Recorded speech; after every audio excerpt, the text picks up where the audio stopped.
कहानी पढ़ रहे थे हम पूस की रात। आइए उसका अगला हिस्सा पढ़ते हैं, पार्ट थर्ड। थोड़ा सा रिकॉल कर लेते हैं। कहानी के लेखक हैं प्रेमचंद। कहानी शुरू होती है हल्कू जो नायक है कहानी का और मुन्नी जो नायिका है, दोनों बातें करते हैं। इतने में सहना आ जाता है, रुपए उधारी के रुपए वापस मांगता है।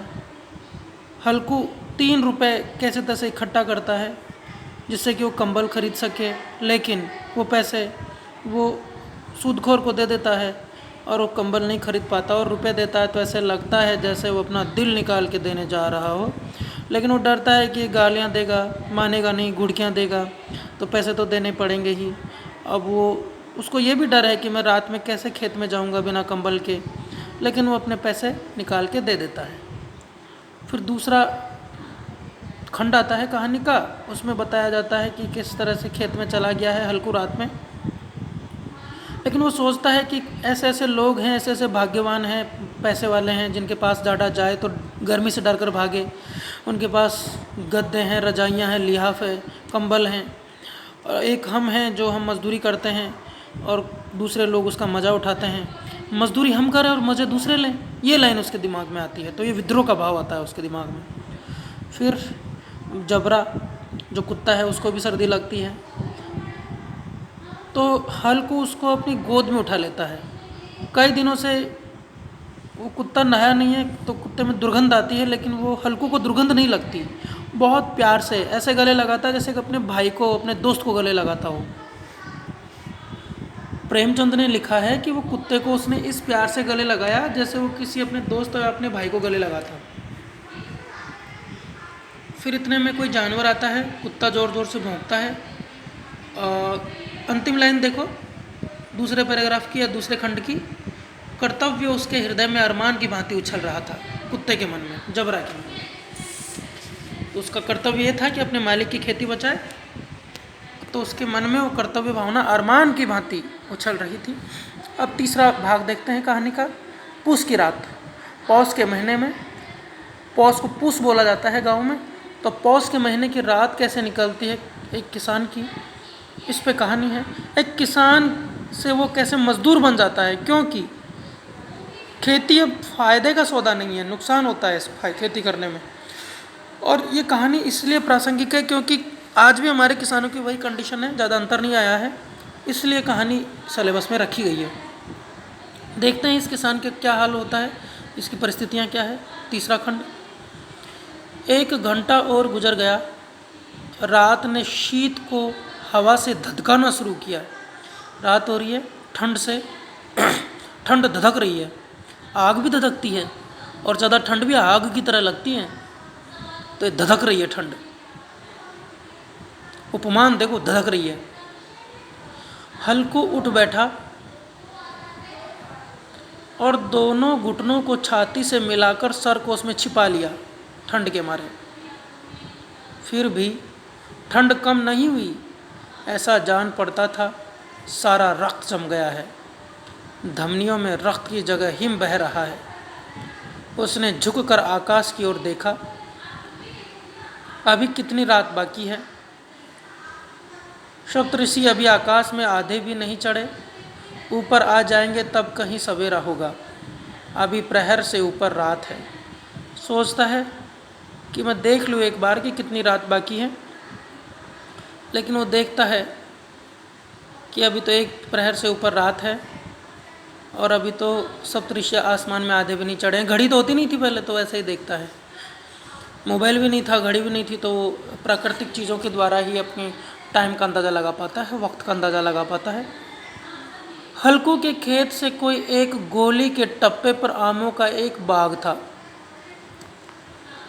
पतझड़ शुरू हो गई थी। थोड़ी दूर पर एक आम का बाग था और पतझड़ भी शुरू हो गया था। बाग में पत्तियों का ढेर लगा हुआ था। हल्कू ने सोचा चलकर पत्तियां बटोरूं, उन्हें जलाकर खूब तापूं। रात को कोई मुझे पत्तियां बटोरते देखे तो समझेगा कोई भूत है, कौन जाने कोई जानवर ही छिपा बैठा हो। मगर अब तो बैठे नहीं रहा जाता। सोचता है कि मैं चलता हूँ आम के बाग में, वहाँ पत्तियाँ इकट्ठा करूँगा, उनमें आग लगाऊंगा, फिर कोई सोचेगा कि ये तो कोई भूत है। जब मैं पत्तियाँ इकट्ठा करूँगा तो आवाज़ आएगी तो सोचेगा कोई भूत है। फिर ये खुद ही सोचता हो सकता है वहाँ कोई जानवर छिपा बैठा हो। तो ये देखो, ये कल्पना ही कर रहा है। और गांव में ये भूत की प्रेत की तो कल्पना ही करते हैं किसान, रात में डरते भी हैं भूतों से, इनसे। आपने सुना होगा, देखा होगा कि जो रात में काम करते हैं किसान, खेतों में जाते हैं, वो अक्सर भूतों की बातें पहले ज़्यादा किया करते थे, अब तो फिर भी कम हो गई है। जब से ये बैटरियाँ आई है, उजाला आया है, तो लोग कम डरते हैं भूतों से। पहले उजाला तो होता नहीं था, तो ऐसे आवाज़ें होती थी तो लोग सोचते थे भूत आ गया। रात में उजाला होता नहीं था तो अंधेरे में उनको लगता था कि भूत आ गया। अब तो आप बहुत दूर तक देख सकते हो ना टॉर्च से। अब पहले के ज़माने में रात में जैसे अगर मान लो आवाज़ें आएंगी तो कैसे पता लगेगा कि किसकी आवाज़ है? जानवर की ही आवाज़ हो तो लोग तो भूत ही समझेंगे। हाँ, उसने पास के अरहर के खेत में जाकर कई पौधे उखाड़ लिए। अरहर की दाल होती है, बड़ा सा पेड़ होता है, पौधा होता है, तो उसने उखाड़ लिया और उनका एक झाड़ू बना लिया, और हाथ में सुलगता हुआ उपला, कंडा जो गोबर का बनता है, उपला वो हाथ में ले लिया और बगीचे की तरफ चला गया। जबरा ने उसे जाते देखा तो पास आया और दुम हिलाने लगा। हल्को ने कहा, अब तो नहीं रहा जाता जबरू, चलो बगीचे में पत्तियां बटोर कर तापें, टाटे हो जाएंगे यानी गर्म हो जाएंगे, तो फिर आकर सोएंगे, अभी तो रात बहुत है। जबरा ने कूं कूं करके सहमति प्रकट की और आगे बगीचे की ओर चला। बगीचे में खूब अंधेरा छाया हुआ था और अंधकार में निर्दय पवन पत्तियों को कुचलता हुआ चला जाता था।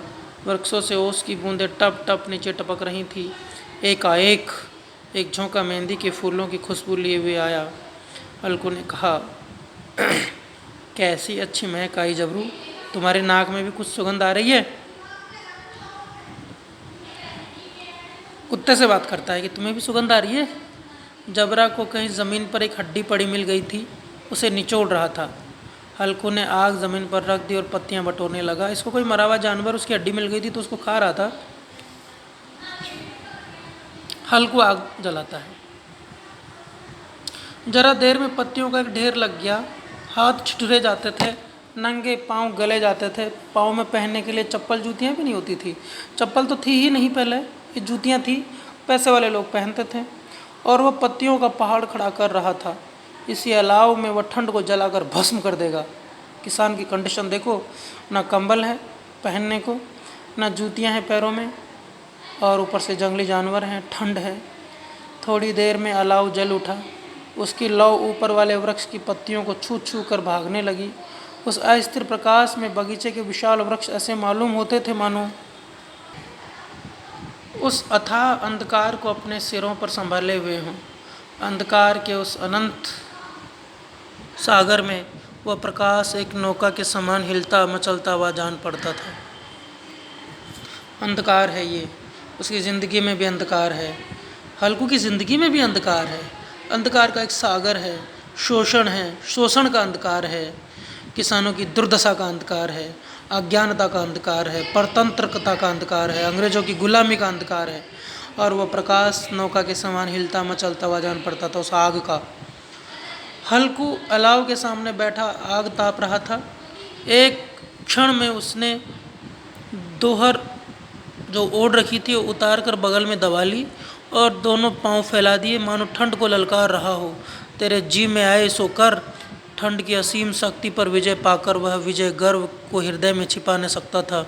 उसने जबरा से कहा, क्यों जब्बर, अब ठंड नहीं लग रही है? जब्बर ने कूं कूं करके मानो कहा, अब क्या ठंड लगती ही रहेगी?